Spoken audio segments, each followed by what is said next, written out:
है जनक मेरे महाराज। अच्छा। शुरुआत आपके दर्शन से क्योंकि हाँ, खूब भगवत आराधना करो और भगवान का नाम गुण लीला ये गायन हर जीव का अधिकार। भगवान ने कहा है मच्चित्ता मदगत प्राणा बोधयंता परस्परम कथयंत च माम नित्यम तुष्यंत च रमंत च।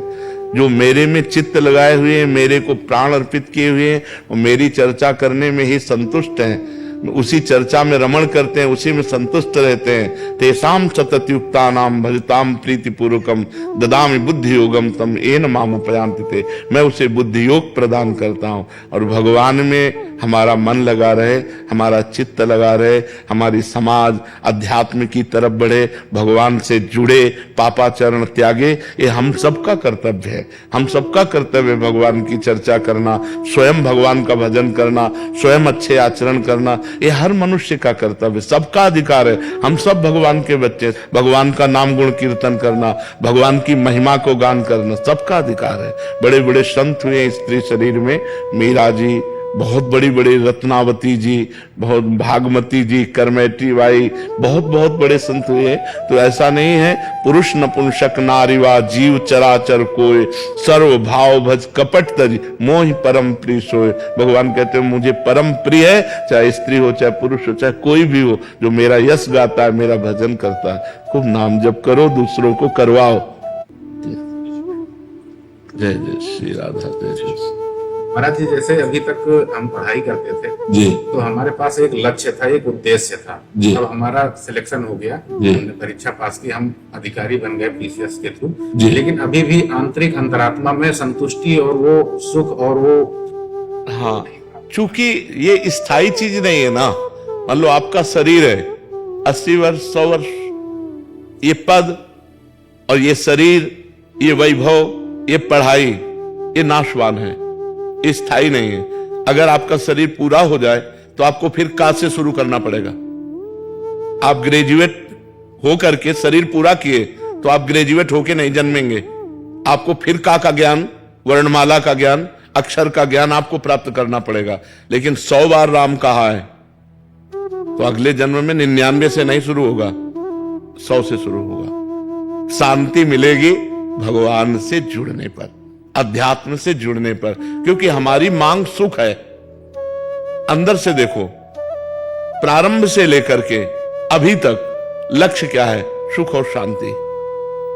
अब हमने उस सुख शांति का आरोप कर लिया धन में, पद में, स्त्री में, अन्य भोगों में, जहां है नहीं। भोगात शांति अनंतरम नहीं लिखा। भगवान श्री कृष्ण ने गीता जी में कहा त्यागात शांति अनंतरम। जब हम भोगों का त्याग करते हैं तब हमें शांति मिलती है। और हमारे दिमाग में क्या चलता है कि जो कामना आई उसको हम भोग लें तो हमें शांति प्राप्त हो जाएगी। तो भोगते भोगते वो राक्षस बन जाता है, इसको भोगा, उसको भोगा, उसको भोगा, उसको भोगा, लेकिन उसके कभी शांति प्राप्त नहीं होती। तो जो थोड़ा पवित्र हृदय है, जैसे आपका पवित्र हृदय, तो असंतोष पैदा हो रहा है कि यार मतलब जो चाहिए वो तो नहीं है। और अगर मलिन होता तो अहंकार हो जाता कि हमने पढ़ाई की और ये पद प्राप्त किया, लेकिन नहीं, वो आपका थोड़ा अंतःकरण पवित्र है, इसलिए उसकी मांग है शाश्वत सुख जिसमें दुख का लेश न हो, अविनाशी पद जिसमें भय का प्रवेश न हो। अभी भय और दुख दोनों ने पिंड नहीं छोड़ा, असंतोष कामनाएं अभी पिंड नहीं छोड़े। तो इसकी पूर्णता अध्यात्म से होगी।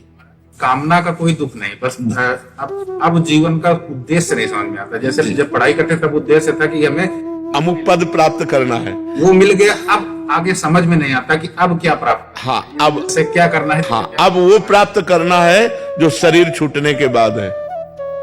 शरीर रहने रहने तक का तो प्राप्त कर लिया, कि खाने की, पीने की, समाज सेवा की कर ली, लेकिन शरीर छूटने के बाद क्या गति होगी इसका आपके पास है कुछ प्रमाण? अब वो प्राप्त करना है। नाम जप करो और जो समाज में पद मिला है उसकी निष्काम भाव से सेवा करो। कभी अधर्म जनित क्रिया ना होनी चाहिए।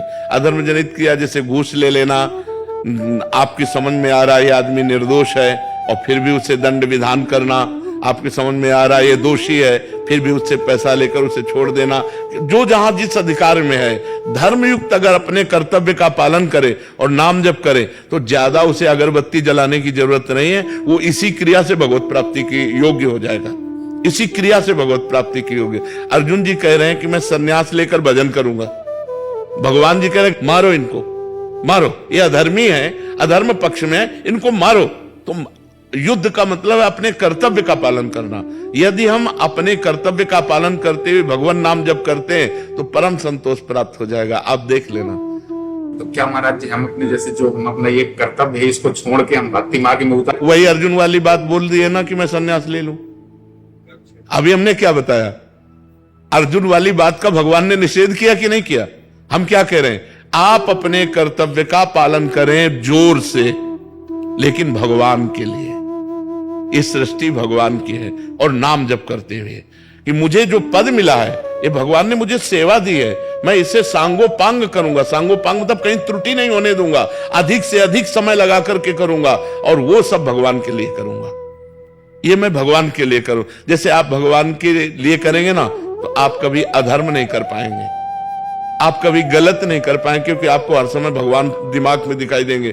यार कोई देखे ना देखे, भगवान तो देख रहे हैं ना, बस इसी से भगवत प्राप्ति हो जाएगी। अपने कर्तव्य का पालन करना और वो भगवान के निमित्त करना और नाम जप करना। नाम जप जरूर कीजिएगा। और कोई गलत आचरण जिनको आप जानते हैं गलत आचरण, वो आपके जीवन में नहीं होने चाहिए। जैसे शराब पीना है, पर स्त्री गमन करना है, घूस लेना है, अहिंसा, चोरी, जो भी, अगर ये गलत आचरण नहीं है तो आप पैंट शर्ट में भी साधु हैं। साधु का मतलब केवल वेश से नहीं होता, साधु का मतलब होता है उद्देश्य से। अगर हमारा भेष साधु का है और उद्देश्य रुपया है, संसारिक भोग है, वो सांसारिक है, और आप पैंट शर्ट में हो, आपका उद्देश्य भगवान है, तो आप साधु हो। आपको वही गति मिलेगी जो एक साधु को गति प्राप्त होती है।